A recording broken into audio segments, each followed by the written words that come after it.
All right, let's get cooking. Welcome to the latest edition of Chin Check Sports Radio. I'm your host, JD. I want to thank you all for taking the time out to join us. And as always, we welcome any suggestions, feedback, comments, and criticisms, which improves the quality of our program, which ultimately improves your listening experience. Before we get started, we want to send all of you our thank yous for your support. Again, people are slowly finding out about who we are and what we do. They enjoy and respect the passion with which we speak. We are simply sharing our passions with you all as we continue to build our listening army to take over the world. On this particular edition, we definitely wanted to do a quick broadcast on the recent news about head coach or former head coach of the New Orleans Saints, Sean Payton, recently stating that he wished to walk away from coaching. That then fueled rampant speculation that he was going to be the next or the eventual head coach of the Dallas Cowboys, who were probably going to replace Mike McCarthy. Clearly, there's still fallout from their bad home playoff loss against the San Francisco 49ers a few weeks ago. So, of course, everybody in the mainstream media, as well as people on Twitter, are acting like Sean Payton is going to be the next coming. People are making it seem that Sean Payton is going to turn the franchise around. And if you are looking at the headline, we're saying not so fast. Let's pump the brakes on Sean Payton coming to Dallas. And want to break down some of these reasons why. But let's talk about current head coach Mike McCarthy. And if you remember the broadcast that we did when the Cowboys hired Mike McCarthy, we actually went down his resume. But to refresh one's memory, we'll do it again. In 2006, which was Mike McCarthy's first year coaching, he went 8-8. He did not make the playoffs. Second in the NFC North. In 2007, went 13-3. First in the NFC North, lost at home to Eli Manning and the New York Giants in the NFC Championship game that propelled them to beat the New England Patriots in the Super Bowl, ruining the undefeated season. That is the same year that the Giants beat the number one Dallas Cowboys, who had beaten the Giants twice that year. Back in Dallas, they beat Green Bay and they won the Super Bowl. In 2008, the Green Bay Packers went 6-10 with Aaron Rodgers making his first start as quarterback. This is going through all the drama of Brett Favre and whether he was going to play or was not going to play, and he kept going back and forth, where 2007 was his last season. They had a young Aaron Rodgers who was drafted in 2005. They felt now was the time to make the switch, so they went 6-10 for third in the NFC North, no playoff berth. In 2009, the team went 11-5, second in the NFC North, and lost a classic wild card game on the road to the Arizona Cardinals.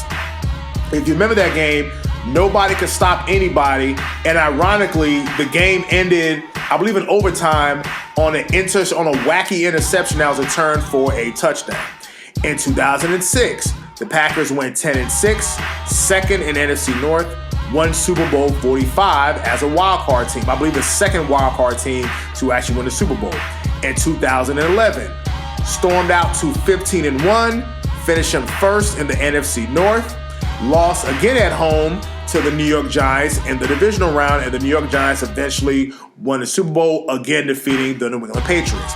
In 2012, the Packers went 11-5 for first in the NFC North, but lost at San Francisco in the divisional round.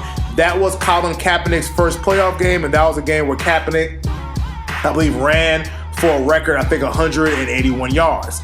In 2013, going 8-7-1 tie, first in NFC North, lost at home again to the San Francisco 49ers in the wildcard game. The same San Francisco 49ers who went to the NFC Championship game, and the year before the San Francisco 49ers who ended up losing in the Super Bowl.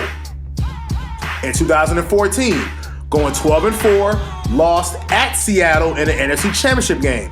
Now, if you guys remember, the Cowboys should have been playing in the NFC Championship game. That was a game with the infamous Dez Bryant catch the week before at Green Bay. Of course, it wasn't called the catch, so the Cowboys lose. Actually, the Green Bay Packers were actually leading that game. They had a collapse. Seattle went for an onside kick, had, I believe, the player, and I'm going to say was Ty Montgomery, had he been in the proper position or played his role, he would have recovered the onside kick. Who knows, Green Bay might have gone to the Super Bowl that year. However, lost an NFC Championship game at Seattle, and Seattle ended up losing to the Patriots. In 2015, went 10-6 for second in the NFC North, lost to the Arizona Cardinals in the divisional round. In 2016, went 10-6 for first in the NFC North, lost at the Atlanta Falcons in the NFC Championship game. In 2017, with injuries to Aaron Rodgers, with Brett Hundley as quarterback, 7-9.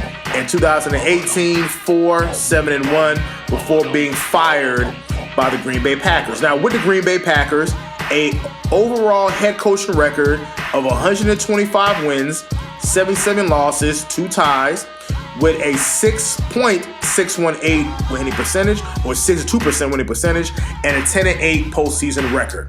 Now, we all know Mike McCarthy was hired by the Dallas Cowboys. In his first season, went 6-10, finishing for third in the NFC East.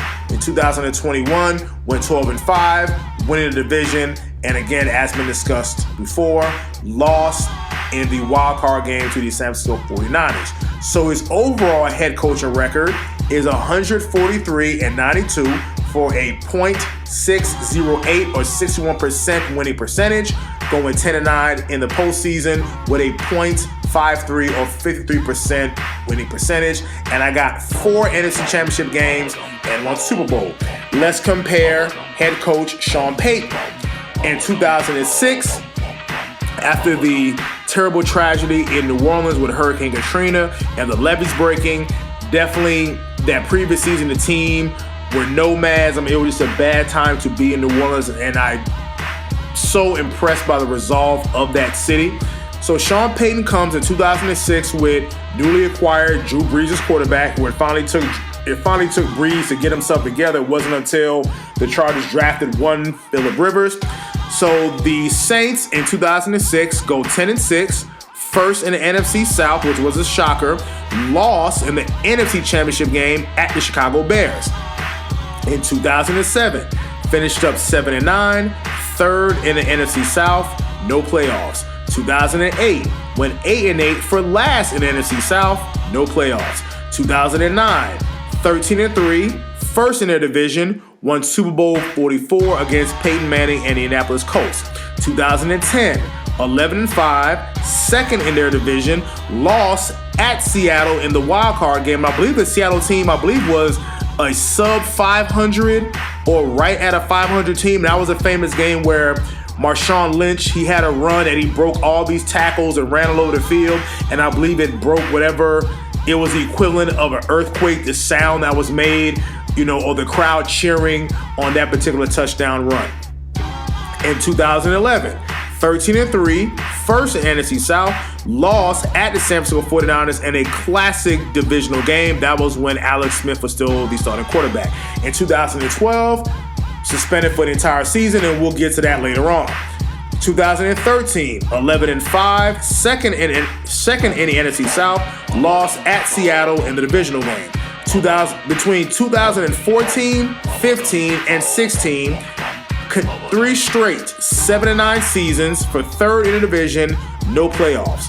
2017, they were 11-5, first in the division, and lost at the Vikings in the divisional game. And you all remember that as the Minnesota Miracle, when Stephon Diggs caught a miraculous pass. The DB poor play on the ball, and Stephon Diggs had the go-ahead walk-off touchdown.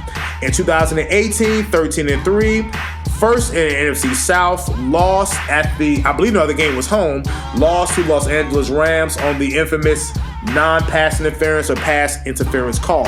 In 2019, 13-3 again, first in the NFC South, lost at home to the Vikings in the wild card round. That was a shocker.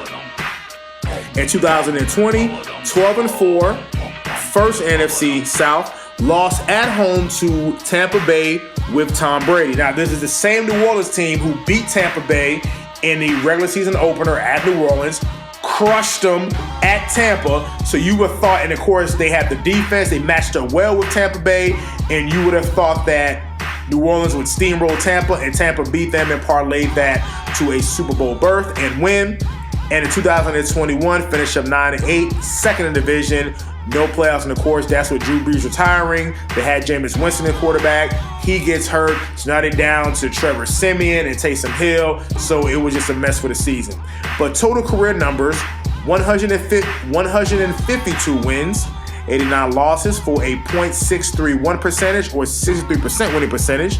Playoffs, 9-8 in the playoffs for a .52 or 53% winning percentage, and 2 NFC Championship games. Folks, I just read the numbers to you, and let me say this, and let's just cut the music off. Ladies and gentlemen, Sean Payton and Mike McCarthy are the same damn coach. Going to hit the music. Looking at these numbers, they're almost identical, ladies and gentlemen. And if anything, with Mike McCarthy, I actually have more NFC Championship game appearances than I do Sean Payton. Everybody talks about how Mike McCarthy won his Super Bowl back in 2010. Well, I got some news for you. Sean Payton last won his Super Bowl the year before Mike McCarthy won his Super Bowl. So again, am I missing something? I have 7 to 9 seasons here with a Hall of Fame quarterback in Drew Brees.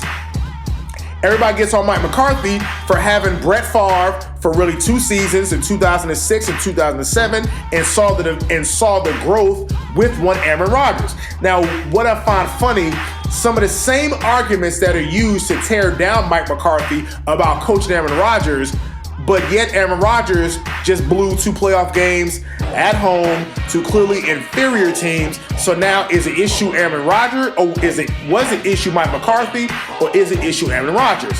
Just asking for a friend. So remember, some of the same arguments that you can use to build a person up, you can also use that to tear a person down. And the same argument to tear that one person down, you can kind of transfer that or look at the actual facts and put it in a proper context to, quote, tear down somebody else. So keep that in mind. I just gave you the numbers. Sean Payton and Mike McCarthy's statistics are identical. Both have won Super Bowl. Mike McCarthy has actually more NFC Championship game appearances, and the numbers are relatively close, and they both coached Hall of Fame quarterbacks. So I'm really failing to see, and Mike McCarthy is known as an offensive coach because he did call the plays in Green Bay. In Dallas, the system that he inherited the offensive coordinator in Kellen Moore. So these guys are both play callers. They're both offensive-minded head coaches. They're the same damn coach. Now let's go into, again, let's talk about discipline. Yes, we have given Mike McCarthy our criticisms of the team's lack of discipline. That is documented. It's nothing to even argue about. We were saying it even when the team was winning. They were accumulating too many penalties, and it was going to cost them eventually in the playoff game. It definitely cost them. So that goes without saying. We have been on Mike McCarthy about the team's lack of discipline. But folks, look no further than Sean Payton being suspended for an entire season with his involvement in the Bountygate scandal. For those of you who don't know, the New Orleans Saints team, starting with their Super Bowl team, was involved. We had a slush fund that was set aside to pay players to purposely injure or have a bounty put on players to take them out the game. Most notably against Brett Favre and against Cam Newton. So the league did their investigation. It turns out that a lot of players were actually involved in this. You had owners and GMs suspended. You had defensive coordinators suspended indefinitely. Sean Payton was suspended for an entire season. And why? Because they felt that he was part of the cover-up. He didn't create the program, but he knew what was going on. He was part of the cover-up. He literally told the coaches, let's have all our ducks in a row. There was an email that was sent to him about the information that he lied and said that he didn't read the email, when the fact that he actually did read the email concerning Bountygate. Yes, I know it was 2012, and yes, I believe in forgiveness. But if we're going to talk about Mike McCarthy being undisciplined, you can't say Mike McCarthy was suspended for a program that promoted to intentionally injure opposing players. That was Sean Payton. He was suspended for that. But guess what? We cannot talk about Sean Payton and discipline, or talk about Mike McCarthy and quote discipline, and not bring up Sean Payton and his lack of discipline, because he had an entire institution of no discipline, players having a slush fund, Bountygate, and everything. So, folks, this is why we are Chin Check Sports Radio. We are different than the mainstream. We are different than everybody else. We have deeper levels of analysis, and these are the facts right here. I gave the numbers. Is it really going to be an improvement from Sean Payton or from Mike McCarthy to Sean Payton? And we say no. We say pump the brakes on that. I know people get emotional after losses, but this is what makes us who we are. We don't gloss over wins, nor do we overreact to losses. But at the same time, I don't think that Sean Payton is the savior or is any better than Mike McCarthy, considering that at the numbers that they are the same, and I actually got more championship game appearances out of Mike McCarthy than I did Sean Payton. Again, Mike McCarthy has had some bad playoff losses. So was Sean Payton at home. So was Sean Payton, where he clearly had the better team and he's lost to inferior teams. So let's not lose sight of that. Let's pump the brakes on the Sean Payton to Dallas. I'm not saying that he would be a bad coach, but just to automatically assume that he's so much head and shoulders above Mike McCarthy, well, the numbers tell me otherwise. So until the next time, it's Chin Check Radio signing out, and definitely let us know what you think.